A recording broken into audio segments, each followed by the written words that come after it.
ನಮಸ್ಕಾರ ವಿದ್ಯಾರ್ಥಿಗಳೇ. ಈಗ ಮುಂದಿನದಾಗಿ ಬ್ರಿಟಿಷ್ ಗವರ್ಮೆಂಟ್ ಆಕ್ಟ್ಸ್ 1858 1947 ಇಲ್ಲಿ ನೋಡ್ರಿಲೆ. ಇದಂದ್ರ ಬ್ರಿಟಿಷ್ ಗವರ್ಮೆಂಟ್ ಆಕ್ಟ್ ಅಂದ್ರೆ ಭಾರತ ಸರ್ಕಾರ ಕಾಯಿದೆ. ಇದನ್ನು 1858 ಬ್ರಿಟಿಷರು ಜಾರಿಗೆ ತಗೊಂಡ್ಬರ್ತಾರೆ. The sepoy mutiny took place due to maladministration of the British East India Company and anti-Indian acts in 1857. ಅಂದ್ರೆ ಭಾರತದೊಳಗೆ ಏನಾಕೈತಂದ್ರ ಬ್ರಿಟಿಷರ ಭಾರತದ ಜನರ ಮೇಲೆ ಅತ್ಯಂತ ಹೆಚ್ಚಿನ ಶೋಷಣೆ ಮಾಡುದ್ರ ಸಲುವಾಗಿ ಏನಾಕೈತಂದ್ರ ಬ್ರಿಟಿಷ್ ಈಸ್ಟ್ ಇಂಡಿಯಾ ಕಂಪನಿ ವಿರುದ್ಧವಾಗಿ ಭಾರತದೊಳಗ 1857 ಸಂದರ್ಭದೊಳಗ ಏನಾಕೈತಂದ್ರ ದಂಗೆಗಳು ಅಕ್ಕಾವ್. ಆ ದಂಗೆಗಳನ್ನ ಭಾರತದ ಇತಿಹಾಸಕಾರರು ಭಾರತದ ಮೊದಲ ಪ್ರಥಮ ಸ್ವಾತಂತ್ರ್ಯ ಸಂಗ್ರಾಮ ಅಂತ ಕರೆದ್ರ ಅದನ್ನ ಬ್ರಿಟಿಷರ ಸಿಪಾಯಿ ಮ್ಯೂಟಿನಿ ಅಂತ ಕರೀತಾರ. ಅದನ್ನ ಇಂಡಿಯಾದವ್ರ ಏನಂತ ಕರೀತಾರ, ಭಾರತದ ಮೊದಲ ಸ್ವತಂತ್ರ ಸಂಗ್ರಾಮ ಅಂತ ಕರೀತಾರ. ಬಟ್ ಬ್ರಿಟಿಷರ್ ಅದನ್ನ ಏನಂತ ಕರೀತಾರ ಅಂದ್ರ ದ ಸಿಪಾಯಿ ಮ್ಯೂಟಿನಿ. ಅದು ಕೇವಲ ಸೈನಿಕ ದಂಗೆ ಆಗಿತ್ತು. ಅದೇನೋ ಸ್ವತಂತ್ರ ಸಂಗ್ರಾಮ ಆಗಿರ್ಕಿಲ್ಲ, ಅದೊಂದು ಸೈನಿಕ ದಂಗೆ ಇತ್ತಂತ ಯಾರು ಹೇಳ್ತಾರ, ಅದನ್ನ ಬ್ರಿಟಿಷರ್ ಹೇಳ್ತಾರ. ಬಟ್ ಭಾರತದವ್ರು ಏನು ಹೇಳ್ತಾರ, ಅದೊಂದ ಭಾರತದಲ್ಲಿ ನಡೆದ ಮೊದಲ ಸ್ವಾತಂತ್ರ್ಯ ಸಂಗ್ರಾಮ ಅಂತ ಕರೀತಾರ. ಹೌದಾ? ಇಲ್ಲಿ ನೋಡ್ರಿ, as a result the administration of India was handed over to the British queen from the British East India company. ಅಂತ ಸಂದರ್ಭದೊಳಗ ಅತ್ಯಂತ ಹೆಚ್ಚಿನ ಪ್ರಮಾಣದೊಳಗ ಏನಾಕೈತದ ದಂಗೆಗಳು ಅಕ್ಕಾವು 1857 ಸಂದರ್ಭದೊಳಗ. ಅದ್ರೊಳಗ ನಾನಾ ಸಾಹೇಬ್, ತಾತ್ಯಾ ಟೋಪೆ, ಝಾನ್ಸಿ ರಾಣಿ ಲಕ್ಷ್ಮೀಬಾಯಿ ಮತ್ತ ಬ್ಯಾರೆ ಹಲವಾರು ಭಾರತದ ರಾಜರುಗಳು ರಾಣಿಯರು ಏನ್ ಮಾಡ್ತಾರ, ಅದ್ರೊಳಗ ಪಾರ್ಟಿಸಿಪೇಟ್ ಅಕ್ಕಾರ. ಎಲ್ಲಾರ್ಗು ಏನ್ ಮಾಡ್ತಾರ, ಬ್ರಿಟಿಷ್ ವಿರುದ್ಧಾಗಿ ದಂಗೆ ಎಬ್ಬಿಸ್ತಾರ. ಅಂತ ಸಂದರ್ಭದೊಳಗ ಇದನ್ನ ಯಾರು ಗೊತ್ತಾಕೈತಂದ್ರ ಬ್ರಿಟಿಷ್ ಕ್ವೀನ್. ಅವಾಗ ಬ್ರಿಟಿಷ್ ಕ್ವೀನ್ ಯಾರಿರ್ತಾ ಅಂದ್ರ ಕ್ವೀನ್ ವಿಕ್ಟೋರಿಯಾ ಇರ್ತಾ. ಆಕೆ ಏನ್ ಮಾಡ್ತಾಳ, ಈ ಯುದ್ಧ ಮುಗಿದ ನಂತರ ಏನಾಕೈತಂದ್ರ ಆಕೆ ಒಂದು ಘೋಷಣೆ ಮಾಡ್ತಾ. ಆಕೆ ಏನ್ ಘೋಷಣೆ ಮಾಡ್ತಾ ನೋಡ್ರಿ. As a result, the administration of India was handed over to the British Queen from the British East India Company. ಇಲ್ಲಿ ಮೊದಲಿಗ ಬ್ರಿಟಿಷ್ ಅಂದ್ರ ಭಾರತದ ಆಡಳಿತವು ಬ್ರಿಟಿಷ್ ಈಸ್ಟ್ ಇಂಡಿಯಾ ಕಂಪನಿ ಕಡೆ ಇತ್ತ. ಹೌದಾ? The all power on the India is under the British East India company.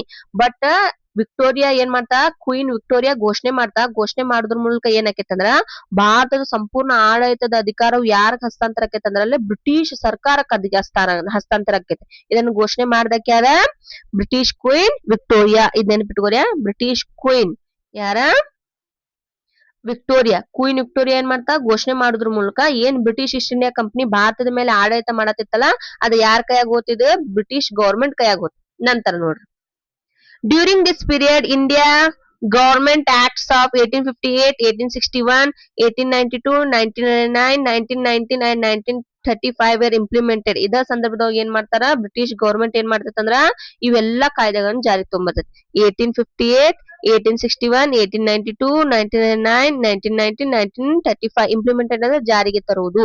Due to various political developments during different periods makes these acts historically very important.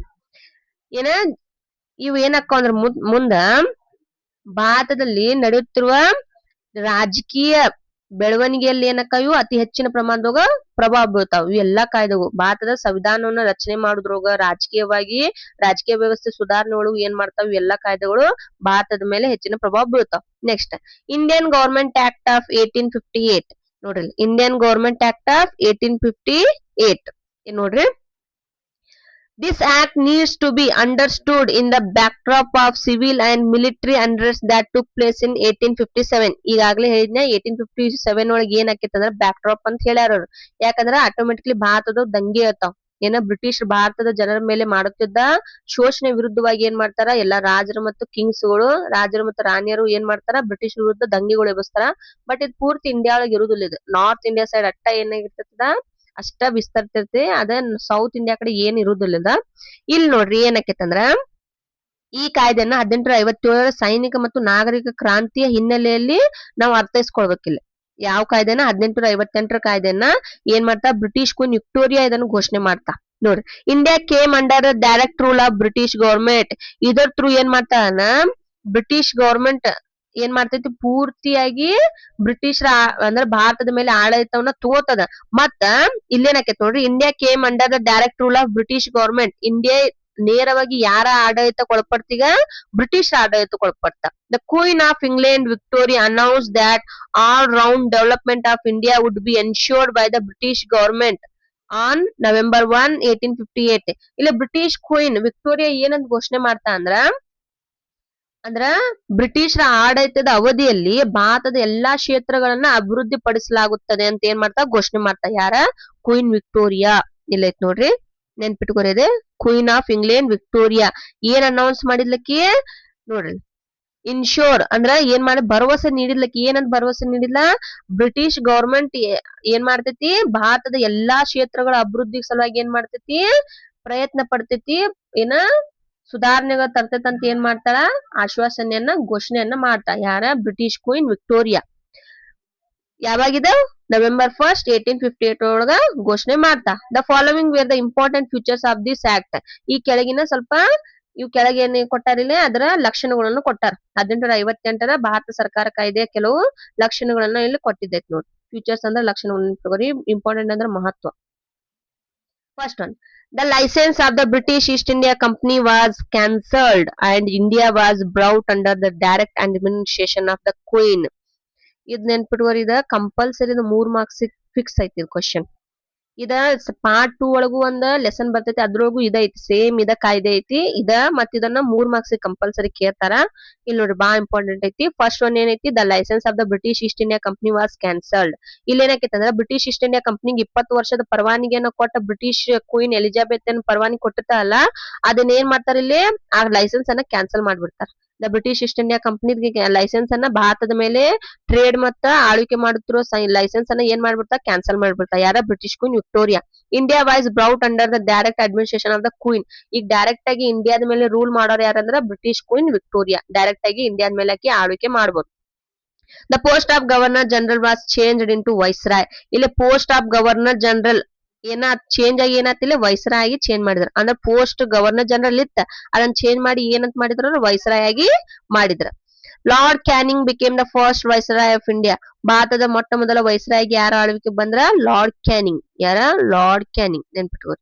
ಮತ್ತೆ ಭಾರತದ ಮೊಟ್ಟ ಮೊದಲ governor general ಆಗಿ ಯಾರು ಬಂದಿದ್ರ ಅಂತ ಹೇಳಿದ್ನಿ, ಲಾರ್ಡ್ ವಿಲಿಯಂ ಬೆಂಟಿಗ್ ಬಂದಿದ್ರ.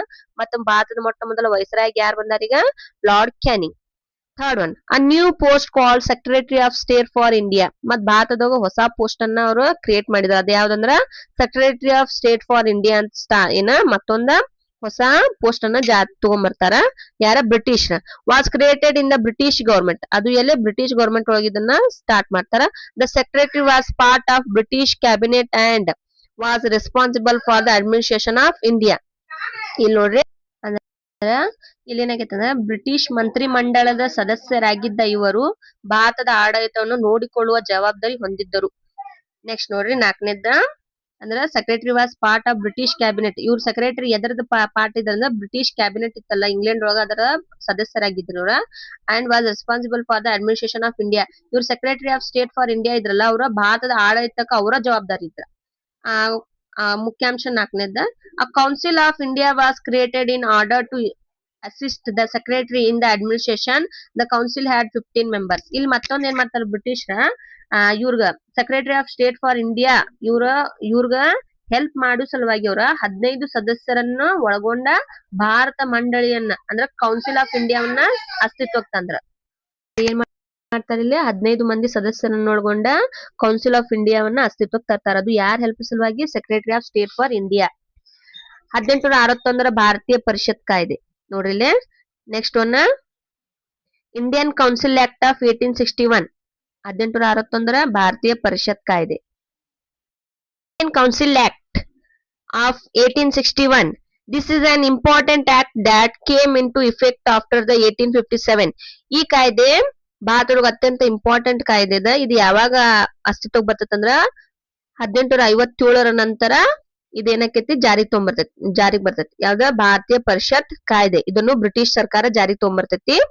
ಈಗ ನೋಡ್ರಿ, ವಿತ್ ದಿಸ್ ಆಕ್ಟ್, ಈ ಆಕ್ಟ್ ಥ್ರೂ ಏನಕ್ಕೈತಿ ನೋಡ್ರಿ, Indians were allowed to participate in the process of creating laws. ನೋಡ್ರಿ, ಇದು ಬಹಳ ಇಂಪಾರ್ಟೆಂಟ್ ನೋಡ್ರಿ.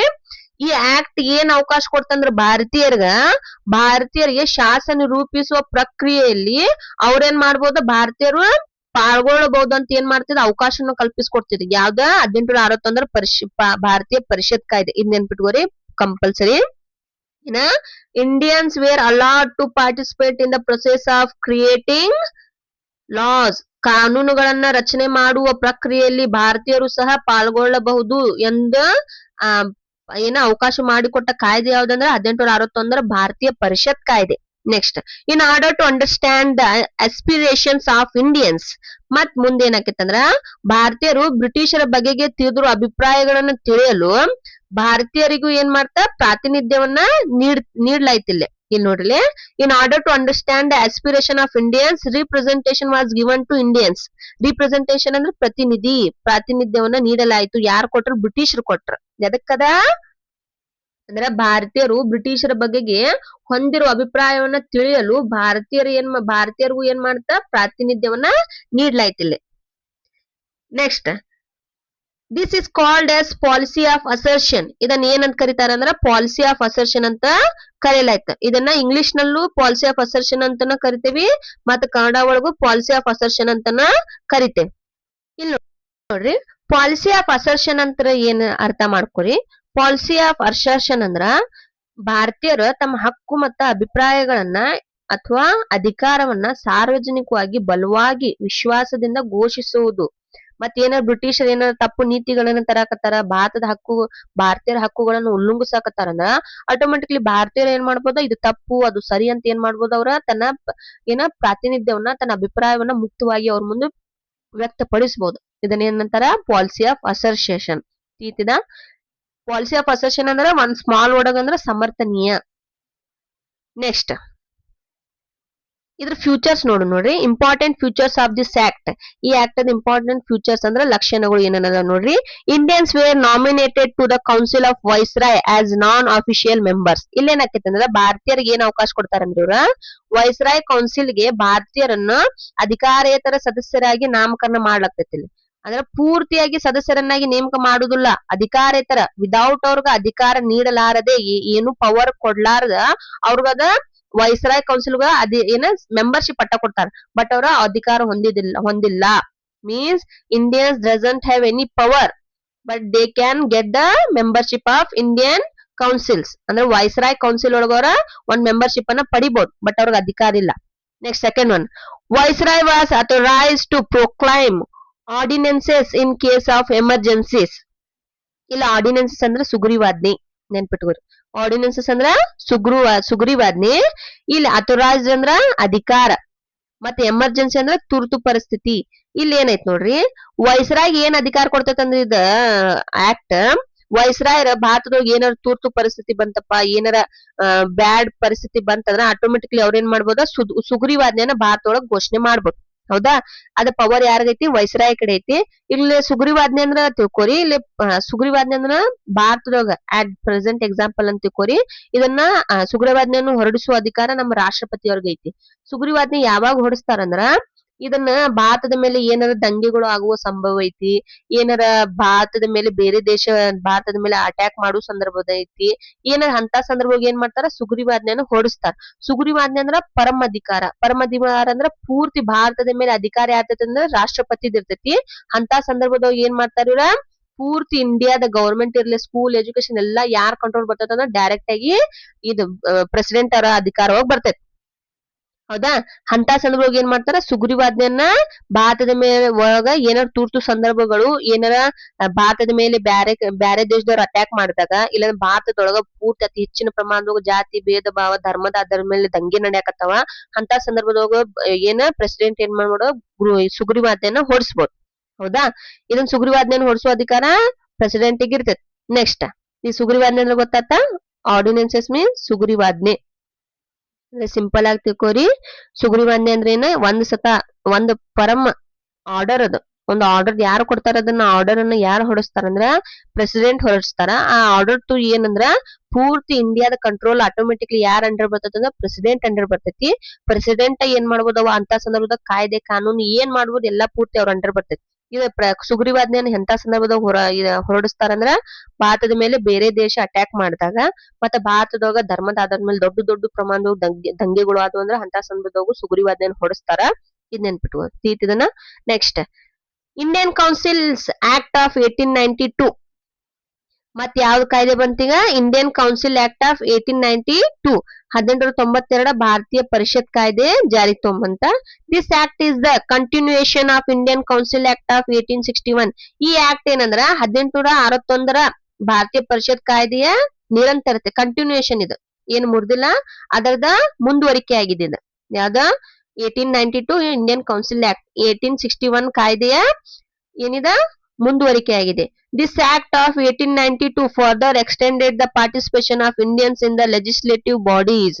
ಇದು 1890 ಕಾಯ್ದೆ ಏನ್ ಮಾಡ್ತಿತ್ತಂದ್ರ ಭಾರತೀಯರಿಗಿದ್ದ ಶಾಸನ ಸಭೆಗಳ ಏನ್ ಪ್ರಾತಿನಿಧ್ಯವನ್ನು ಕೊಟ್ಟಿತ್ತಲ್ಲ ಇದು ಮತ್ತೊಂದ್ ಸ್ವಲ್ಪ ಏನ್ ಮಾಡ್ತೈತಿ ಅದನ್ನ ವಿಸ್ತರಣೆ ಮಾಡ್ತೈತಿ. ಭಾರತೀಯರಾಗ ಕಾನೂನುಗಳನ್ನ ರಚನೆ ಮಾಡುವ ಸಲುವಾಗಿ ಏನ್ ಮಾಡ್ತೈತಿ 1860 ಪರಿಷತ್ ಕಾಯ್ದೆ ಏನ್ ಮಾಡ್ತೈತಿ ಅವಕಾಶವನ್ನ ಮಾಡಿಕೊಡ್ತ. ಆಗ 1892 ಭಾರತೀಯ ಪರಿಷತ್ ಕಾಯ್ದೆ ಏನ್ ಮಾಡ್ತಾ ಆ ಪ್ರಾತಿನಿಧ್ಯವನ್ನ ಇನ್ನೂ ಸ್ವಲ್ಪ ವಿಸ್ತರಣೆ ಮಾಡ್ತಾ ಇನ್ನೊಂದ್ ಸ್ವಲ್ಪ ಭಾರತೀಯರಿಗೆ ಅಧಿಕಾರಗಳು ದೊರೆತು ಇಲ್ಲಿ. The critical view expressed by the Congress organizations towards the British administration led to this expansion of Indian representation in the governance. ಇಲ್ಲೇನಾಕೈತಿ ನೋಡ್ರಿ ಮತ್ತ ಕಾಂಗ್ರೆಸ್ ಸಂಘಟನೆ ಬರ್ತೈತಿ. ಕಾಂಗ್ರೆಸ್ ಸಂಘಟನೆಯು ಬ್ರಿಟಿಷ್ ಆಡಳಿತ ಬಗ್ಗೆ ಏನೋ ಹೊಂದಿದ ವಿಮರ್ಶಾತ್ಮಕ ಏನ್ ಆಲೋಚನೆಗಳನ್ನ ಹೊಂದಿದ್ರಲ್ಲ ಭಾರತೀಯ ಕಾಂಗ್ರೆಸ್ ಸಂಘಟನೆಯು ಭಾರತೀಯರ ಪ್ರಾತಿನಿಧ್ಯವನ್ನ ಹೆಚ್ಚಿಸಲಾಯಿತು. ಭಾರತೀಯರ ಶಾಸನ ಸಭೆಗಳಲ್ಲಿ ಪ್ರಾತಿನಿಧ್ಯವನ್ನ ಎದಕ್ಕೆ ಹೆಚ್ಚಿಸಲಾಯ್ತು ಎದಕ್ ವಿಸ್ತರಣೆ ಮಾಡ್ಲಾಯ್ತಂದ್ರ ಇಲ್ಲಿ ಕಾಂಗ್ರೆಸ್ ಸಂಘಟನೆ ಏನ್ ಮಾಡ್ತೈತಿ ಬ್ರಿಟಿಷ್ ಆಡಳಿತ ಬಗ್ಗೆ ಅತ್ಯಂತ ಹೆಚ್ಚಿನ ವಿಮರ್ಶಾತ್ಮಕ ಏನ ಅಂದ್ರೆ ಏನ್ ಕರೆಕ್ಟ್ ಮಾಡತ್ತಾರ ಏನ್ ತಪ್ಪು ಮಾಡಾಕತ್ತಾರ ಅಂತ ವಿಮರ್ಶನೆ ಮಾಡೋದೈತಲ್ಲ ಆ ನಿಲುವನ್ನು ಹೊಂದಿದ ಸಲುವಾಗಿ ಆಟೋಮೆಟಿಕ್ಲಿ ಬ್ರಿಟಿಷ್ ಗವರ್ಮೆಂಟ್ ಏನ್ ಮಾಡ್ತೈತಿ ಅಂದ್ರ ಇದು ಲೆಜಿಸ್ಲೇಟಿವ್ ಕೌನ್ಸಿಲ್ ಶಾಸನೀಯ ಸಭೆಗಳಲ್ಲಿ ಭಾರತೀಯರ ಪ್ರಾತಿನಿಧ್ಯವನ್ನ ವಿಸ್ತರಿಸ್ತಿಲ್ಲ. Next The following were the important features of this. ಈ ಕೆಳಗಿನ ಅವರ ಪ್ರಮುಖ ಲಕ್ಷಣಗಳು ಅದಾವ ನೋಡ್ರಿ. ಫ್ಯೂಚರ್ಸ್ ಅಂದ್ರೆ ಲಕ್ಷಣಗಳು ಯಾವ್ಯಾವ ಅದಾವ ನೋಡ್ರಿ. First the number of additional members in the regional and central legislative bodies was increased. ಒಂದೇದೇನಕ್ಕಿತ್ತಿಲ್ಲಿ ಕೇಂದ್ರ ಮತ್ತು ಪ್ರಾಂತೀಯ ಶಾಸನ ಸಭೆಗಳಲ್ಲಿ ಇದ್ದ ಸದಸ್ಯರ ಸಂಖ್ಯೆ ಏನಕ್ಕಿತ್ತಿಲ್ಲಿ ಹೆಚ್ಚಿಗೆ ಆಕೈತಿ. ಏನ ಅಡಿಷನಲ್ ಮೆಂಬರ್ಸ್ ಅಂದ್ರೆ ಹೆಚ್ಚುವರಿ ಸದಸ್ಯರನ್ನ ಏನ್ ಮಾಡ್ತಾರಲ್ಲಿ ಏನ ಹೆಚ್ಚಿಗೆ ಮಾಡ್ತಾ. ರೀಜನಲ್ ಅಂದ್ರೆ ಪ್ರಾಂತ್ಯ, ಸೆಂಟ್ರಲ್ ಅಂದ್ರೆ ಕೇಂದ್ರ, ಲೆಜಿಸ್ಲೇಟಿವ್ ಅಂದ್ರೆ ಶಾಸನೀಯ ಬಾಡೀಸ್ ಅಂದ್ರೆ ಶಾಸನೀಯ ಸಭೆಗಳೊಳಗ ಏನ್ ಮಾಡ್ತಾರಂದ್ರ ಹೆಚ್ಚಿನ ಸದಸ್ಯರನ್ನ ಮೆಂಬರ್ಶಿಪ್ ಅಂದ್ರೆ ಹೆಚ್ಚಿನ ಜನರನ್ನ ನೇಮಕ ಮಾಡ್ತಾರ. Next second one the legislative councils authority was increased further by allowing discussion on budget related issues. ಇಲ್ಲಿ ಏನಾಕೈತಿ ನೋಡ್ರಿ ಶಾಸನ ಸಭೆಯನ್ನು ಏನ್ ಮತ್ತೊಂದು ಹೆಚ್ಚಿನ ಅಧಿಕಾರವನ್ನ ಏನ್ ಕೊಡ್ತಾರಂದ್ರೆ ಇಲ್ಲಿ ಬಜೆಟ್ ಬಗ್ಗೆ ಚರ್ಚಿಸುವ ಅಧಿಕಾರವನ್ನ ಶಾಸನ ಸಭೆಗಳು ಕೊಡ್ತಾರ. ಬಜೆಟ್ ಅಂದ್ರೆ ಗೊತ್ತೈತಿಲ್ಲ ಬಜೆಟ್ ಅಂದ್ರೆ ಏನ ಒಂದ್ ಬಜೆಟ್ ಅಂದ್ರೆ ಆಯವ್ಯ ಅಂದ್ರ ಆಯವ್ಯ ಪಟ್ಟಿ ಅಂತ ಹೇಳ್ತೇವೆ. ಒಂದ್ ಗೌರ್ಮೆಂಟ್ ಈಗ ಈ ವರ್ಷದಿರ್ಲಿ ಅಂದ್ರ ಗೌರ್ಮೆಂಟ್ ಏನ್ ಮಾಡ್ತೈತಿ ಅಂದ್ರ ಇದೊಂದು ಅಂದಾಜು ಪಟ್ಟಿ ಇದು. ಬಜೆಟ್ ಅಂದ್ರ ಒಂದ್ ಅಂದಾಜು ಪಟ್ಟಿ ಒಂದ್ ವರ್ಷದೊಳಗ ನಮ್ಮ ಭಾರತದೊಳಗ ಎಷ್ಟು ಖರ್ಚಕ್ಕಾವ್ ಎಷ್ಟು ವೆಚ್ಚ ಆಕೇತಿ ಯಾವ್ಯಾವ ಕಾರ್ಯಕ್ರಮಗಳನ್ನ ಜಾರಿಗೆ ತಗೊಂಬರ್ತೇವಿ ಯಾವ್ಯಾವ ನೀತಿಗಳನ್ನ ಜಾರಿಗೆ ತಗೊಂಬರ್ತೇವಿ ಅದಕ್ಕೆ ಸಂಬಂಧಪಟ್ಟಂಗೆ ಎಷ್ಟು ಖರ್ಚಾಕೈತಿ ಎಷ್ಟು ವೆಚ್ಚ ಆಕೇತಿ ಭಾರತದ ಇನ್ಕಮ್ ಎಷ್ಟೈತಿ ಆದಾಯ ಎಷ್ಟೈತಿ ಅದ್ರ ವೆಚ್ಚ ಐತಿ ಎಲ್ಲದಕ್ ಸಂಬಂಧಪಟ್ಟಂಗೆ ಏನಿರ್ತಾರ ಒಂದ್ ಅಂದಾಜು ಪಟ್ಟಿಯನ್ನ ಮಾಡ್ಕೊಂಡಿರ್ತಾರ. ಅದಕ್ಕ ಏನಂತೀವಿ ಬಜೆಟ್ ಅಂತ ಕರಿತೇವಿ. ಈ ಬಜೆಟ್ ಅನ್ನ ಯಾರು ಇದ್ ಮಾಡ್ತಾರಂದ್ರ ಭಾರತದ ಫೈನಾನ್ಸ್ ಮಿನಿಸ್ಟರ್ ಅವ್ರೇನ್ ಮಾಡ್ತಾರ ಇದನ್ನ ಲೋಕಸಭೆಯೊಳಗ ಮಂಡನೆ ಮಾಡ್ತಾರೆ ಇದನ್ನ ಬಜೆಟ್ ಅನ್ನ. ಅದ್ರ ಮೂಲಕ ಭಾರತದೊಳಗ March 30 end of the financial year ಆಕೇತಿ, April 1 start of the financial year ಆಕೇತಿ. ಆ ವಾರ್ಷಿಕ ಅವಧಿಯನ್ನ ಏನ್ ಮಾಡ್ತಾರ ಅದ ಭಾರತದ ಆರ್ಥಿಕ ವಾರ್ಷಿಕ ಅವಧಿ ಅಂತ ಕರಿತೀವಿ. ಇಲ್ಲಿ ಬಜೆಟ್ ಅಂದ್ರೆ ಏನ ಮುಂದಿನ ವರ್ಷದ ಅಂದ್ರೆ ಭಾರತದೊಳಗ ಏನ್ ಖರ್ಚೈತಿ ಎಷ್ಟು ವೆಚ್ಚ ಮಾಡ್ಬೇಕು ನಾವ ಅದ್ರ ಸಂಬಂಧಪಟ್ಟಂಗ್ ಪೂರ್ತಿ ಏನ್ ಮಾಡ್ತಾರ ಒಂದ್ ಅಂದಾಜು ಪಟ್ಟಿಯನ್ನ ನಿರ್ಮಾಣ ಮಾಡ್ತಾರ. ಇಂತ ಅಧಿಕಾರವನ್ನ 1892 ಕಾಯ್ದೆ ಯಾರಿಗ್ ಕೊಡ್ತಂದ್ರ ಅಂದ್ರ ಶಾಸನ ಸಭೆಗಳಿಗೆ ಈ ಅಧಿಕಾರವನ್ನ ಕೊಡ್ತದ. The legislative councils authority was increase further by allowing discussion on budget related issue. ಮತ್ತೆ ಬಜೆಟ್ ಸಂಬಂಧಪಟ್ಟಂಗೆ ಏನ ಪ್ರಾಬ್ಲಮ್ ಇದ್ರು ಆ ಶಾಸನ ಸಭೆಗಳೊಳಗೆ ಏನ್ ಮಾಡ್ಬೋದು ಅವ್ರ ಚರ್ಚೆಯನ್ನ ಮಾಡ್ಬೋದು. ಬಜೆಟ್ ಬಗ್ಗೆ ಬಜೆಟ್ ಅಂದ್ರೆ ಒಂದು ಅಂದಾಜು ಪಟ್ಟಿ ಮುಂದಿನ ವರ್ಷದೊಳಗ ಭಾರತವು ಏನೇನ್ ಖರ್ಚು ವೆಚ್ಚಗಳನ್ನ ಮಾಡಾಕತ್ತೈತಲ್ಲ ಎಷ್ಟು ಆದಾಯ ಎಷ್ಟು ವೆಚ್ಚ ಹೊಂಟೈತಲ್ಲ ಅದಕ್ಕೆ ಸಂಬಂಧಪಟ್ಟಂಗ ಮಾಡುವ ಒಂದು ಅಂದಾಜು ಪಟ್ಟಿ. Third one provision was made to question the government on public issues by serving 6 days notice in advance. ಮತ್ತೊಂದು ಏನ್ ಕಾಯ್ದೆ ಅಂದ್ರೆ ಇಲ್ಲಿ ನೋಟಿಸ್ ನೋಡ್ರಿ 6 ದಿನಗಳ ಮುಂಚೆ ಮುನ್ಸೂಚನೆ ನೀಡಿ ಸಾರ್ವಜನಿಕ ಆಸಕ್ತಿಯ ವಿಷಯಗಳ ಬಗ್ಗೆ ಸರ್ಕಾರವನ್ನ ಪ್ರಶ್ನಿಸುವ ಹಕ್ಕನ್ನ ಯಾರಿಗ್ ನೀಡಲಾಯ್ತಿಲ್ಲ ಜನರಿಗ್ ನೀಡಲಾಯ್ತ. ಅಂದ್ರ ಏನಾರ ಗೌರ್ಮೆಂಟ್ ಏನಾರ ಪ್ರಾಬ್ಲಮ್ ನಡ್ಸಾಕತೈತಿ, ಏನಾರ ಸಾರ್ವಜನಿಕ ಹಿತಾಸಕ್ತಿಗೆ ಸಂಬಂಧಪಟ್ಟಂಗ ಏನಾರ ಕಾಯ್ದೆ ಕಾನೂನುಗಳನ್ನ ಮಾಡೈತಂದ್ರ ಅದೇನ ಏನ್ ಮಾಡ್ಬೋದು, ಜನರು ಪ್ರಶ್ನೆಗಳನ್ನ ಕೇಳಬಹುದು. ಸಾರ್ವಜನಿಕ ಆಸಕ್ತಿ ಬಗ್ಗೆ ಏನಾರ ಗೌರ್ಮೆಂಟ್ ಪ್ರಶ್ನೆ ಕೇಳ್ಬೇಕಂದ್ರ ಕಂಪಲ್ಸರಿ 6 ದಿನಕ್ ಮುಂಚೆ ಏನ್ ಮಾಡ್ಬೇಕು, ಅವ್ರ ನೋಟಿಸ್ ಅನ್ನ ಗೌರ್ಮೆಂಟ್ ಕೊಡ್ಬೇಕು. ಅಂತ ಸಂದರ್ಭದೊಳಗ ಏನ್ ಮಾಡ್ತೈತಿ, ನೆಕ್ಸ್ಟ್ ಗೌರ್ಮೆಂಟ್ ಏನ್ ಅಲೋ ಮಾಡ್ತೈತಿ, ನೀವ್ ಏನ್ ಬ್ರಿಟಿಷರ್ ಗೌರ್ಮೆಂಟ್ ಏನ್ ಮಾಡ್ಬೋದು, ಕ್ವಶನ್ ಗಳನ್ನ ಕೇಳ್ಬಹುದು. ಸರ್ಕಾರಕ್ಕ ಕ್ವಶನ್ ಗಳನ್ನ ಕೇಳ್ಬಹುದು. ಅದು ಎದಕ್ ಸಂಬಂಧಪಟ್ಟಂಗ ಸಾರ್ವಜನಿಕ ಆಸಕ್ತಿ ವಿಷಯಗಳ ಬಗ್ಗೆ ನೀವು ಕ್ವಶನ್ ಗಳನ್ನ ಕೇಳಬಹುದು ಅಂತ ಏನ್ ಮಾಡ್ತಾ ಅವಕಾಶವನ್ನ ನೀಡ್ತಾ. Next Indian council acts of 1909 ನೋಡ್ರಿ, ಭಾರತೀಯ ಪರಿಷತ್ ಕಾಯ್ದೆ 1909. ಇದು ಇಂಪಾರ್ಟೆಂಟ್ ಐತಿ ನೋಡ್ರಿ, ಇಲ್ಲಿ ಒನ್ ಮಾರ್ಕ್ಸ್ ಇರ್ಲು ಬಹಳ ಇಂಪಾರ್ಟೆಂಟ್ ಬರ್ತಾವ. This act is called as Minto Morley reforms act. ಇದನ್ನ ಮಿಂಟೋ ಮಾರ್ಲೆ ಸುಧಾರಣೆಯ ಕಾಯ್ದೆ ಅಂತಾನೂ ಕರಿತೇವೆ.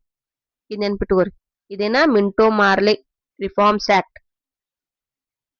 During the formulation and implementation of this act, ಅಂದ್ರೆ ಈ ಕಾಯ್ದೆಯನ್ನ ರಚನೆ ಮಾಡುವ ಮತ್ತು ಫಾರ್ಮುಲೇಷನ್ ಅಂದ್ರೆ ರಚನೆ ಮಾಡುವುದು, ಇಂಪ್ಲಿಮೆಂಟೇಷನ್ ಜಾರಿಗೆ ತರುವುದು. ಈ ಕಾಯ್ದೆಯನ್ನ ರಚನೆ ಮತ್ತು ಜಾರಿಗೆ ಮಾಡುವ ಸಂದರ್ಭದಲ್ಲಿ Lord Minto was the viceroy of India. ಅವಾಗ ಲಾರ್ಡ್ ಮಿಂಟೋ ಏನಿರ್ತಾರ, ಭಾರತದ ವೈಸ್ರಾಯ್ ಇರ್ತಾರ. ಭಾರತದ ವೈಸ್ರಾಯ್ ಯಾರ, ಲಾರ್ಡ್ ಮಿಂಟೋ. ಮತ್ತ Lord Morley was the secretary of state for India. ಮತ್ತೆ ಇಲ್ಲಿ ಲಾರ್ಡ್ ಮಾರ್ಲೆ ಯಾರಿರ್ತಾನ, ಇಂಡಿಯಾದ ಸೆಕ್ರೆಟರಿ ಇರ್ತಾನ. This act was use to divine and rule in India. Divide and rule India.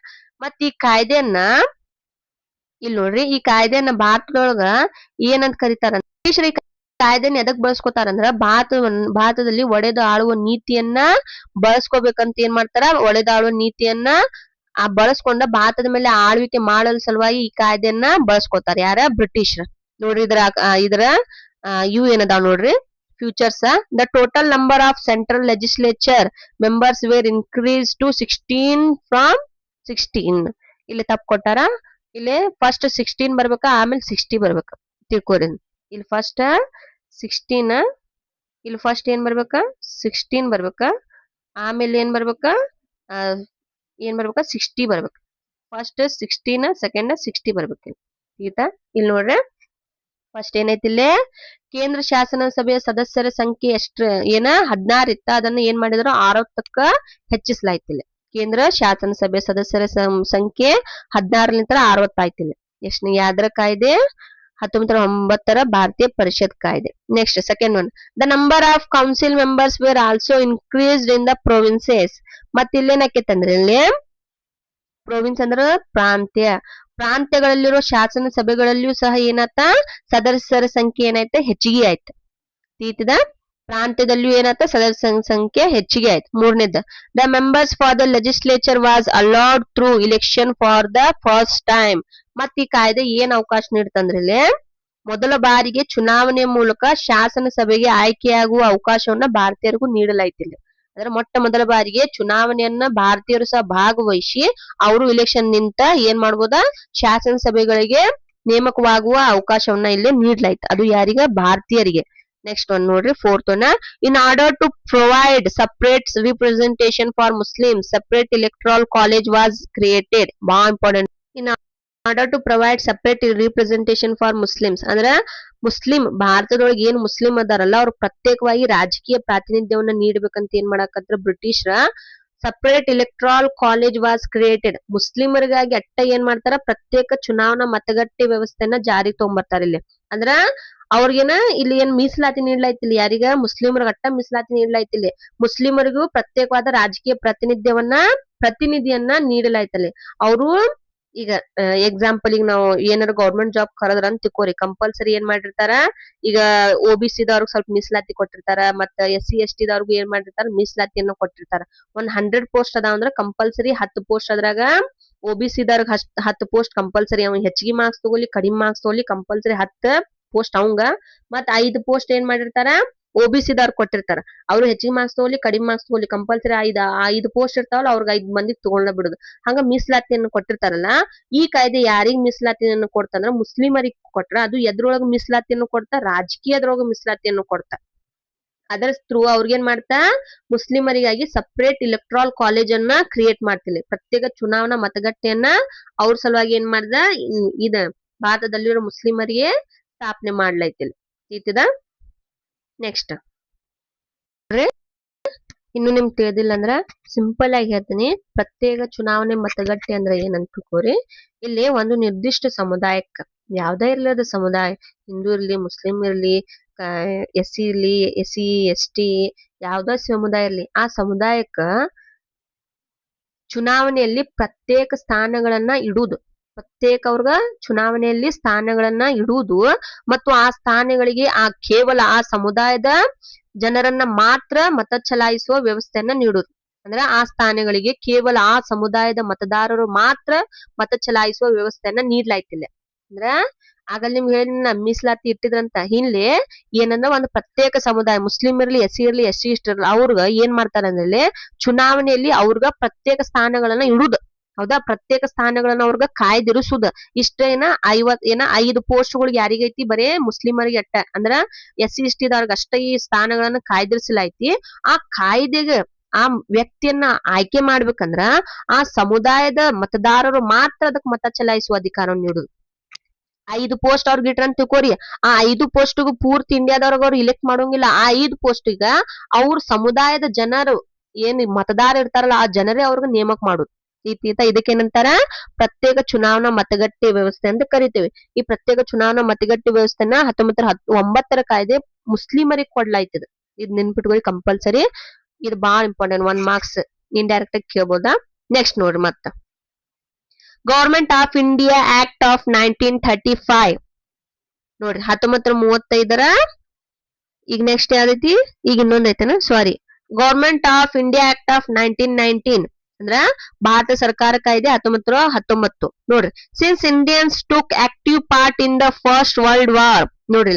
ಇನ್ನೊಂದ್ ಮಾತ, ಇದು ಇಡೀ ವರ್ಲ್ಡ್ ಒಳಗ 2 ವರ್ಲ್ಡ್ ವಾರ್ ಅಕ್ಕವ್. ಹೌದಾ, ಫಸ್ಟ್ ವರ್ಲ್ಡ್ ವಾರ್ ಯಾವಾಗ ಆಕೈತಂದ್ರ 1914 1942 1918. ಇದನ್ನ ಮೊದಲ ವರ್ಲ್ಡ್ ವಾರದ ಇಸ್ವಿ. ಇದು ಯಾವಾಗ ಆಕೈತಿ, ಮೊಟ್ಟ ಮೊದಲ ವರ್ಲ್ಡ್ ವಾರ್ ಅಂದ್ರ 1914 1918 ಫಸ್ಟ್ ವಾರ್ ಆಕೈತಿ. ಮತ್ ಸೆಕೆಂಡ್ ವಾರ್ ಯಾವಾಗ ಆಕೈತಂದ್ರ 1939 ಸ್ಟಾರ್ಟ್ ಆಗಿ 1945 ಮಟ ಸೆಕೆಂಡ್ ವರ್ಲ್ಡ್ ವಾರ್ ಆಕೈತಿ. ಇಲ್ಲಿ ನೋಡ್ರಿ ಇಸ್ವಿ ನೋಡ್ರಿ 1919 ಐತಿ. ಅಂದ್ರ 1914 1918 ಒಳಗೆ ಏನಕೈತಿ, ಫಸ್ಟ್ ವರ್ಲ್ಡ್ ವಾರ್ ಆಕೈತಿ. ಅಂತದ್ರೊಳಗ ಭಾರತವು ಏನಕೈತಿ, ಆ ಫಸ್ಟ್ ವರ್ಲ್ಡ್ ವಾರ್ ಒಳಗೆ ಪಾರ್ಟಿಸಿಪೇಟ್ ಆಗಿರ್ತೈತಿ. Lord Montagu who was the secretary of state for India argued in favor of providing more representations to Indians in the matter of administration. ಅವಾಗ ಭಾರತದ secretary of state ಯಾರು ಅಧಿಕಾರಿ ಯಾರು ಇರ್ತಾನೆ, lord Montesquieu ಇರ್ತಾನ. ಇಲ್ಲಿ ಏನ್ ಮಾಡ್ತಾರಂದ್ರೆ ಇವ್ರ ಒಂದ ಬ್ರಿಟಿಷರ ಸಲುವಾಗಿ ಅಂದ್ರೆ ಭಾರತೀಯರ ಸಲುವಾಗಿ ಏನಂತಾರಂದ್ರೆ ಒಂದ್ ಫೇವರ್ ಆಗಿ ಒಂದ ಘೋಷಣೆ ಮಾಡ್ತಾರೆ. ಏನ್ ಹೇಳ್ತಾರ ನೋಡ್ರಿ ಇಲ್ಲಿ, in favour of providing more representations to Indians in the matter of administration. ಅಂದ್ರೆ ಭಾರತೀಯರಿಗೆ ಆಡಳಿತಕ್ಕೆ ಸಂಬಂಧಪಟ್ಟಂಗ ಅತಿ ಹೆಚ್ಚಿನ ಪ್ರಮಾಣದ ಪ್ರಾತಿನಿಧ್ಯವನ್ನ ನೀಡಬೇಕಂತ ಇವ್ರ ಏನ್ ಮಾಡ್ತಾರ, ಟ್ರೈ ಮಾಡ್ತಾರ. ಯಾರ secretary of state for India ಅವಾಗ ಯಾರು ಇರ್ತಾರ, ಮಾಂಟೆಗ್ಯೂ ಯಾರ ಲಾರ್ಡ್ ಮಾಂಟೆಗ್ಯೂ ಇರ್ತಾರ ನೋಡ್ರಿ. Next he was in favor of allowing people's participation in the formation of government gradually. ಮತ್ ಇವ್ರೇನ್ ಮಾಡ್ತಾರಂದ್ರ ಭಾರತ ಸರ್ಕಾರದ ರಚನೆಯಲ್ಲಿಯೂ ಭಾರತೀಯರಿಗೆ ಏನ್ ಅವ್ರ ಸರ್ಕಾರವನ್ನ ರಚನೆ ಮಾಡತ್ತಿದ್ರಲ್ಲ ಆ ಸರ್ಕಾರದ ರಚನೆಯಲ್ಲೂ ಏನ ಭಾರತವ್ರ ಪಾರ್ಟಿಸಿಪೇಷನ್ ಮಾಡಕ್ ಏನ್ ಮಾಡ್ತಾ ಅವಕಾಶನ ಮಾಡ್ಕೊಡ್ಬೇಕಂತ ಹೇಳ್ತಾರ ಇವ್ರು. ಯಾರ lord ಮಾಂಟೆಗ್ಯೂ. He was in favor of allowing people's participation in the formation of government gradually. Lord Chelmsford, who was the viceroy, then declared various reformative measures to the British Parliament on 28 to 1917. ಮತ್ತ ಅವಾಗ ಭಾರತದ viceroy ಯಾರು ಇರ್ತಾರಂದ್ರ lord ಚೇಮ್ಸ್ಫರ್ಡ್ ಇರ್ತಾರ. Lord Chelmsford ಏನ್ ಘೋಷಣೆ ಮಾಡ್ತಾನಂದ್ರ ಅದು British parliament ಒಳಗ 28/1917 ಘೋಷಣೆ ಮಾಡ್ತಾನ. ಏನ್ ಘೋಷಣೆ ಮಾಡ್ತಾನಂದ್ರ ಇವ ಭಾರತದೊಳಗ ಸ್ವಲ್ಪ ಸುಧಾರಣೆ ಸಲುವಾಗಿ ಏನ್ ಮಾಡ್ತಾನ, ನೀವು ಘೋಷಣೆ ಮಾಡ್ತಾನ. The Indian council act of 1919 was formulated by accepting this report. ಮತ್ತ ಅದರ ಸಲುವಾಗಿನ ಏನಾಕೈತಂದ್ರ ಇಲ್ಲಿ ಅವ್ರು ಏನ್ ಲಾರ್ಡ್ ಮಾಂಟೆಸ್ಕ್ಯೂ ಏನ್ ಲಾರ್ಡ್ ಚೇಮ್ಸ್ಫರ್ಡ್ ಏನ್ ಬ್ರಿಟಿಷ್ ಪಾರ್ಲಿಮೆಂಟ್ ಘೋಷಣೆ ಮಾಡ್ತಾನಲ್ಲ ಆ ಮಾಡಿದ ಘೋಷಣೆ ಹಿನ್ನೆಲೆಯಲ್ಲಿ ಏನಾಕಂತಂದ್ರ ಈ 1919 ಭಾರತ ಸರ್ಕಾರದ ಕಾಯ್ದೆಯು ಜಾರಿಗೆ ಬರ್ತೈತಿ. The Indian Council Act of 1919 was formulated by accepting this report. This act is called this act is also called Montagu Chelmsford reforms act. ಈ ಕಾಯ್ದೆಯನ್ನ ಏನಂತ ಕರೀತಾರೆ ಅಂದ್ರೆ ಮಾಂಟೇಗು ಚೇಮ್ಸ್ಫೋರ್ಡ್ ಸುಧಾರಣಾ ಕಾಯ್ದೆ ಅಂತಾನೂ ಕರೀತಾರೆ ಈ ಆಕ್ಟ್ ಅನ್ನ. Montagu Chelmsford act. The following were the important futures of this. ಈ ಕೆಳಗ ಅವಕರ ಇಂಪಾರ್ಟೆಂಟ್ ಫ್ಯೂಚರ್ಸ್ ಅನ್ನ ಅಂದ್ರೆ ಲಕ್ಷಣಗಳನ್ನ ನೋಡು. ಏನೇನದ ನೋಡ್ರಿ. First one, act formulated bicameral legislative body, lower house and upper house were formed. ಇಲ್ಲಿ ನೋಡ್ರಿ, ಬಯೋಕ್ಯಾಮ್ರಲ್ ಲೆಜಿಸ್ಲೇಟಿವ್ ಬಾಡಿ ಅಂದ್ರೆ ದ್ವಿಸರ್ಕಾರ ಅಂದ್ರೆ ದ್ವಿಸದನ ಶಾಸಕಾಂಗ. ಬಯೋಕ್ಯಾಮ್ರಲ್ ಲೆಜಿಸ್ಲೇಟಿವ್ ಬಾಡಿ ಅಂದ್ರೆ ದ್ವಿಸದನ ಶಾಸಕಾಂಗವನ್ನ ನಿರ್ಮಾಣ ಮಾಡ್ತಾರ. ಹಂಗಂದ್ರ lower house, upper house. Lower house ಅಂದ್ರ ಕೆಳ ಸದನ, ಅಪ್ಪರ್ ಹೌಸ್ ಅಂದ್ರ ಮೇಲ್ ಸದನ. ಅಂದ್ರೆ ಇಲ್ಲೇನ್ ಮಾಡ್ತಂದ್ರ, ಈಗ ಎಕ್ಸಾಂಪಲ್ ತಗೋರಿ, ಭಾರತದೊಳಗ ಇಂಡಿಯಾ ಒಳಗ ಕೇಂದ್ರ ಸರ್ಕಾರದೊಳಗ ಲೋಕಸಭೆ ಮತ್ತ ರಾಜ್ಯಸಭೆ ಅಂತ ಎರಡು ಸಭೆಗಳನ್ನ ನೋಡ್ತೇವೆ ನಾವು. ಅಲ್ಲಿ ದ್ವಿಸದನ ಶಾಸಕಾಂಗವನ್ನ ನೋಡ್ತೇವೆ ನಾವು. ಮೇಲ್ಮನೆ ಅಂದ್ರ ರಾಜ್ಯಸಭೆ, ಕೆಳಮನೆ ಅಂದ್ರ ಲೋಕಸಭೆ. ಹಂಗ ಕರ್ನಾಟಕ ಒಳಗ ಏನ್ ನೋಡ್ತೇವೆ ಅಂದ್ರೆ ನಾವ, ಈಗ ಕರ್ನಾಟಕ ಒಳಗ ಇದು ವಿಧಾನಸಭೆ, ವಿಧಾನ ಪರಿಷತ್ ಅನ್ನು ನೋಡ್ತೇವೆ. ವಿಧಾನಸಭೆ ಅನ್ನೋದ ಕೆಳಮನೆ, ವಿಧಾನ ಪರಿಷತ್ ಅನ್ನೋದು ಮೇಲ್ಮನೆ. ಹಂಗ ಭಾರತದಾಗ ದ್ವಿಸದನ ಶಾಸಕಾಂಗವನ್ನು ಹೊಂದಲು ಅವಕಾಶವನ್ನು ಮಾಡಿಕೊಟ್ಟ ಕಾಯ್ದೆ ಯಾವ್ದಂದ್ರೆ ಭಾರತ ಸರ್ಕಾರ ಕಾಯ್ದೆ 1919. Next second one, dyarchy was allowed at provincial governments. ಮತ್ತ ಇಲ್ಲಿ ಡಯಾರ್ಕಿ ಅಂದ್ರೆ ದ್ವಿಸರ್ಕಾರ ಪದ್ಧತಿ. ಡಯಾರ್ಕಿ ಅಂದ್ರ ದ್ವಿಸರ್ಕಾರ ಪದ್ಧತಿಯನ್ನ ಏನ್ ಮಾಡ್ತಾರ, ಪ್ರಾಂತ್ಯಗಳಲ್ಲಿ ದ್ವಿಸರ್ಕಾರ ಪದ್ಧತಿಗೆ ಅವಕಾಶವನ್ನ ಮಾಡ್ಕೊಡ್ತೈತಿ ಆಕ್ಟ್. ಪ್ರೊವಿನ್ಷಿಯಲ್ ಗವರ್ಮೆಂಟ್, ಪ್ರೊವಿನ್ಷಿಯಲ್ ಅಂದ್ರ ಪ್ರಾಂತ್ಯ, ಗವರ್ಮೆಂಟ್ ಅಂದ್ರ ಸರ್ಕಾರ. ದ್ವಿ ಸರ್ಕಾರ ಅಂದ್ರೆ ಕೇಂದ್ರದೊಳಗ ಒಂದ್ ಸರ್ಕಾರ, ರಾಜ್ಯದಾಗ ಒಂದ್ ಸರ್ಕಾರ. ಎಕ್ಸಾಂಪಲ್ ನಮ್ದ ತಗೋರಿ, ಇಂಡಿಯಾದ್ರೊಳಗ ಕೇಂದ್ರದೊಳಗ ಈಗ ಬಿಜೆಪಿ ಐತಂದ್ರ ಕರ್ನಾಟಕ ಒಳಗೆ ಯಾವ್ದೈತಿ, ಕಾಂಗ್ರೆಸ್ ಸರ್ಕಾರ ಐತಿ. ಇದಕ್ಕೇನಂತೀವಿ ದ್ವಿ ಸರ್ಕಾರ ಪದ್ಧತಿ ಅಂತ ಕರಿತೇವೆ. ಈ ದ್ವಿ ಸರ್ಕಾರ ಪದ್ಧತಿಗೆ ಅವಕಾಶ ಮಾಡಿಕೊಟ್ಟ ಕಾಯ್ದೆ ಯಾವ್ದಂದ್ರ 1919 ಭಾರತ ಸರ್ಕಾರ ಕಾಯ್ದೆ. Next, a high commissioner was appointed for India. ಮತ್ತೊಬ್ಬವ ಹೈ ಕಮಿಷನರ್ ಅಧಿಕಾರಿಯನ್ನ ಭಾರತಕ್ಕ ಅಪಾಯಿಂಟ್ ಮಾಡ್ಲಾಗ್ತೈತಿ. Next fourth one, promise to improve local self government. ಮತ್ ಬ್ರಿಟಿಷ್ ಗವರ್ಮೆಂಟ್ ಭಾರತೀಯರಿಗೆ ಏನ್ ಭರವಸೆ ನೀಡ್ತಾರಂದ್ರ ಸ್ಥಳೀಯ ಸಂಸ್ಥೆಗಳನ್ನ ಅಂದ್ರೆ ಸ್ಥಳೀಯ ಸರ್ಕಾರವನ್ನ ಏನ್ ಮಾಡ್ತೇವೆ ನಾವು, ಅಭಿವೃದ್ಧಿ ಪಡಿಸ್ತೇವೆ ಅಂತ ಏನ್ ಮಾಡ್ತಾರ, ಪ್ರಾಮಿಸ್ ಮಾಡ್ತಾರ. ಅಂದ್ರ ಸ್ಥಳೀಯ ಲೋಕಲ್ ಸೆಲ್ಫ್ ಗವರ್ಮೆಂಟ್ ಅಂದ್ರೆ ಎಕ್ಸಾಂಪಲ್ ತಗೋರಿ, ಗ್ರಾಮ ಪಂಚಾಯತ್ ಇರ್ಲಿ, ಆಮೇಲೆ ಗ್ರಾಮ ಸಭೆ, ನಗರ ಸಭೆ, ಮುನ್ಸಿಪಾಲಿಟಿ, ಇವುಗಳನ್ನ ಏನಂತ ಕರಿತೇವೆ ಅಂದ್ರೆ ನಾವೆಲ್ಲಕ್ಕೂ ಸ್ಥಳೀಯ ಸರ್ಕಾರ ಅಂತ ಕರಿತೇವೆ. ಈ ಸ್ಥಳೀಯ ಸರ್ಕಾರದ ಅಭಿವೃದ್ಧಿಗಾಗಿ ನಾವು ಪ್ರಯತ್ನ ಪಡ್ತೇವಿ, ಸುಧಾರಣೆ ತರ್ತೇವೆ ಅಂತ ಏನ್ ಮಾಡ್ತಾರ ಬ್ರಿಟಿಷ್ ಗವರ್ಮೆಂಟ್ ಪ್ರಾಮಿಸ್ ಮಾಡ್ತೇವೆ. Fifth one, provincial budget was separated from central budget. ಇಲ್ಲಿ ಏನ್ ಇನ್ನೊಂದು ಕಾಯ್ದೆನ ತಗೊಂಡ್ಬರ್ತಾರ ಅಂದ್ರೆ, ಇಲ್ಲಿ ಬಜೆಟ್ ಅಂದ್ರೆ ಹೇಳೇನ ಹೌದಾ, ಈಗ ಒಂದು ವರ್ಷದ ಭಾರತದ ಖರ್ಚು ವೆಚ್ಚಗಳ ಆ ಖರ್ಚು ವೆಚ್ಚಗಳ ಒಂದು ಅಂದಾಜು ಪಟ್ಟಿಯನ್ನ ಬಜೆಟ್ ಅಂತ ಕರಿತೇವೆ. ಅಲ್ಲಿ ಅವಕಾಶ ಮಾಡ್ಲಾಯ್ತ. ಇಲ್ಲೇನ್ ಮಾಡ್ತಾರಂದ್ರ ಕೇಂದ್ರ ಬಜೆಟ್ ನಿಂದ ಪ್ರಾಂತೀಯ ಬಜೆಟ್ ಅನ್ನ ಬೇರ್ಪಡಿಸಲಾಗ್ತೈತಿ. ಅಂದ್ರೆ ಇಲ್ಲಿ ಮೊದ್ಲಕ್ಕ ಇಡೀ ಪೂರ್ತಿ ದೇಶಕ್ಕೆ ಒಂದ ಬಜೆಟ್ ಅನ್ನ ಮಂಡನೆ ಮಾಡ್ತಿದ್ರ. ಬಟ್ ಏನ್ ಮಾಡಿದ್ರ ಇಲ್ಲಿ ಈ ಕಾಯ್ದೆ ಮೂಲಕ ಕೇಂದ್ರ ಸರ್ಕಾರಕ್ಕ ಬಜೆಟ್ ಒಂದು ಬೇರೆ, ರಾಜ್ಯ ಸರ್ಕಾರದ ಬಜೆಟ್ ಒಂದು ಬೇರೆ ಅಂತ ಏನ್ ಮಾಡ್ತಾರ, ಘೋಷಣೆ ಮಾಡ್ತಾರ. ಈಗ ನೀವು ನೋಡ್ಬೋದು, ಕೇಂದ್ರ ಸರ್ಕಾರ ತನ್ನ ಬಜೆಟ್ ಅನ್ನ ಬೇರೆ ಸಪರೇಟ್ ಬಜೆಟ್ ಮಂಡನೆ ಮಾಡ್ತೈತಿ, ರಾಜ್ಯ ಸರ್ಕಾರಗಳನ್ನ ತನ್ನ ಬಜೆಟ್ ಅನ್ನ ಸಪರೇಟ್ ಆಗಿ ಮಂಡನೆ ಮಾಡ್ತಾವ. Sixth one, separate electoral college was extended for Muslims, ಸಿಖ್ಸ್, Anglo Indians and Europeans. ಮತ್ತಿಲ್ಲಿ ಇನ್ನೊಂದು ಕಾಯ್ದೆ ಏನಂದ್ರ ಪ್ರತ್ಯೇಕ ಚುನಾವಣಾ ಮತಗಟ್ಟೆನ 1909 ಕಾಯ್ದೆಯೊಳಗೆ ಮುಸ್ಲಿಮರಿಗೆ ಅಟ್ಟ ಕೊಟ್ಟಿತ್ತ. ಹೌದಾ, ಬಟ್ ಇಲ್ಲಿ ಈ ಕಾಯ್ದೆನ ವಿಸ್ತರಣೆ ಮಾಡ್ಲಾಯ್ತಿಲ್ಲ. ಯಾರ್ಯಾರು ಕೊಟ್ರಿಲ್ ಮತ್ತ ಮುಸ್ಲಿಂ, ಸಿಖ್, ಆಂಗ್ಲೋ ಇಂಡಿಯನ್ ಮತ್ತ ಯುರೋಪಿಯನ್ರಿಗೂ ಏನ್ ಮಾಡ್ತಿಲ್ಲ, ಆ ಅಧಿಕಾರನ ವಿಸ್ತರಣೆ ಮಾಡ್ಲಾಯ್ತ. ಇಲ್ಲಿ ಆಂಗ್ಲೋ ಇಂಡಿಯನ್ಸ್ ಅಂದ್ರ ತಿಳ್ಕೊರಿ, ಇಲ್ಲ ಮುಸ್ಲಿಂ ಅಂದ್ರ ಗೊತ್ತಾಕೈತಿ, ಸಿಖ್ಸ್ ಅಂದ್ರ ಗೊತ್ತಾಕೈತಿ ಧರ್ಮದ. ಯುರೋಪಿಯನ್ಸ್ ಅಂದ್ರ ನಮ್ಮವರೆಲ್ಲ ಅಂದ್ರ ಬ್ರಿಟಿಷರ, ಫ್ರೆಂಚ್ರು, ಯುರೋಪಿಯನ್ ಅಂದ್ರ ಇವ್ರ ಆಮೇಲೆ ಡಚ್ ಏನ ಯುರೋಪಿಯನ್ಸ್ ಅಕ್ಕಾರ. ಇಲ್ಲ ಆಂಗ್ಲೋ ಇಂಡಿಯನ್ಸ್ ಅಂದ್ರ ತಿಳ್ಕೊರಿ. ಆಂಗ್ಲೋ ಇಂಡಿಯನ್ ಅಂದ್ರ ಯಾರಂದ್ರ, ಈಗ ಎಕ್ಸಾಂಪಲ್ ತಗೋರಿ, ಆಸ್ ಅ ಭಾರತದ ಮಹಿಳೆಯನ್ನ ಏನಾರ ಬ್ರಿಟಿಷ್ ಅಧಿಕಾರಿ ಮದ್ವಿ ಮಾಡ್ಕೊಂಡ್ ತಿಳ್ಕೊರಿ, ಅವ್ರಿಗೆ ಹುಟ್ಟಿದ ಮಗು ಇರ್ತೈತಲ್ಲ ಅದೇನಾಕೈತಿ ಆಂಗ್ಲೋ ಇಂಡಿಯನ್ ಅಂತ ಕರೆಸ್ಕೊತೈತಿ. ಅಂದ್ರ ಭಾರತದ ವ್ಯಕ್ತಿ ಬಟ್ ಬೇರೆ ದೇಶದ ವ್ಯಕ್ತಿಯೊಂದಿಗೆ ಮ್ಯಾರೇಜ್ ಆಗಿರ್ತೈತಿ. ಆ ಮ್ಯಾರೇಜ್ ಥ್ರೂ ಏನ್ ಅವ್ರಿಗ ಜನ್ಮ ಪಡೆದುಕೊಂಡ ಮಕ್ಕಳನ್ನ ನಾವು ಆಂಗ್ಲೋ ಇಂಡಿಯನ್ಸ್ ಅಂತ ಕರಿತೇವೆ. ಅಂದ್ರೆ ಸಪರೇಟ್ ಇಲೆಕ್ಟ್ರಲ್ ಕಾಲೇಜ್ ಯಾರ್ಯಾಗ ನೀಡ್ಲಾಯ್ತಿಲ್ಲ, ಮುಸ್ಲಿಂ, ಸಿಖ್ಸ್, ಆಂಗ್ಲೋ ಇಂಡಿಯನ್ ಮತ್ತ ಯುರೋಪಿಯನ್ಸ್ ಗ ನೀಡ್ಲಾಯ್ತ. Next government of Indian act of 1935, 1935 ಭಾರತ ಸರ್ಕಾರ ಕಾಯ್ದೆ. ಇದು ಬಹಳ ಇಂಪಾರ್ಟೆಂಟ್ ಐತಿ. ಇದನ್ನ ನಾವು ನಮ್ಮ ಭಾರತ ಸಂವಿಧಾನದ ಬುನಾದಿ ಅಂತಾನೂ ಕರೆಯಲಾಗ್ತೈತಿ. ಇದಕ್ಕ 1935 ಭಾರತ ಸರ್ಕಾರ ಕಾಯ್ದೆ. This act acted as the base for the formation of Indian Constitution. Base ಅಂದ್ರ ಬುನಾದಿ ಅಂದ್ರ ಭಾರತ ಸಂವಿಧಾನ ರಚನೆಯ ಬುನಾದಿ ಅಂತ ನಾವು ಕರಿತೀವಿ ಇದನ್ನ ಈ ಕಾಯ್ದೆಯನ್ನ. The report submitted in 1928 under the leadership of Motilal Nehru was instrumental in the formation of the act. ನೋಡ್ರಿಲೆ ಅಂದ್ರ ಮೋತಿಲಾಲ್ ನೆಹರು ಅವರ ಅಧ್ಯಕ್ಷತೆಯಲ್ಲಿ ಏನ ವರದಿಯನ್ನ ರೆಡಿ ಮಾಡಿರ್ತಾರ. ಆ ವರದಿಯನ್ನ 1928 ಏನ್ ಮಾಡಿರ್ತಾರ, ರಚನೆ ಮಾಡಿರ್ತಾರ. ಆ ರಚನೆ ಮಾಡಿದ ಸಲುವಾಗಿ ಈ ಕಾಯ್ದೆಯನ್ನ ಜಾರಿ ತಗೊಂಬಂದಿರ್ತಾರ. ನೋಡ್ರಿ 1928 under the leadership of Motilal Nehru was instrumental in the formation of the act. 1928 Motilal Nehru ಅವರ ಅಧ್ಯಕ್ಷತೆಯಲ್ಲಿ ಒಂದು ವರದಿ ರೆಡಿ ಆಕೈತಿ. Most the provisions in the Indian Constitution are based on this act. ಇನ್ನೊಂದು ನೆನಪಿರ್ಲಿ, ನಾವು ಈಗ ಭಾರತದ ಸಂವಿಧಾನವನ್ನ ನೋಡ್ತೇವಲ್ಲ, ಭಾರತ ಸಂವಿಧಾನದ ಆಲ್ಮೋಸ್ಟ್ ಎಲ್ಲಾ ಅಂಶಗಳು ಏನದಾವ ಈ ಕಾಯ್ದೆಯನ್ನ ಆಧರಿಸಿ ರಚನೆ ಮಾಡ್ಲಾಗೈತಿ. ಅಂದ್ರೇನ ಎಕ್ಸಾಂಪಲ್ ಕಾಪಿ ಅಂತ ತಿಳ್ಕೋರಿ. ಈಗ ಒಂದ್ ಬುಕ್ನ್ಯಾಗ ಐತಂದ್ರ ಆ ಬುಕ್ನ್ಯಾಗ ಮತ್ತೆ ಇನ್ನೊಂದು ನೀವು fair complete ಮಾಡ್ತಿರ್ತೀರಿ.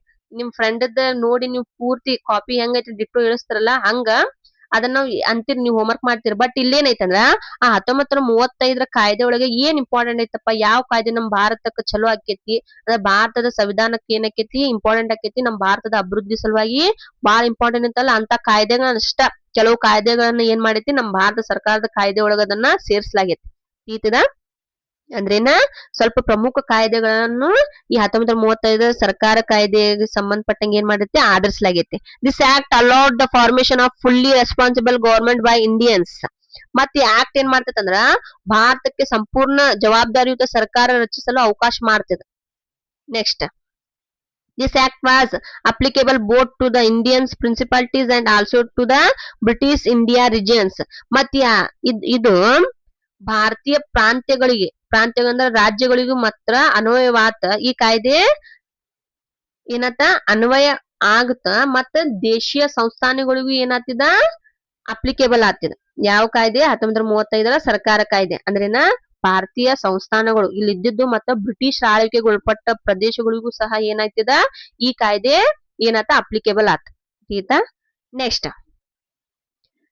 The following were the important features of this act. ಈ ಕಾಯ್ದೆ ಸ್ವಲ್ಪ ಲಕ್ಷಣಗಳನ್ನ ನೋಡ್ರಿ ಕೆಳಗದವ. First one, a federal system of Indian principalities, British governed regions and dominant states was formed.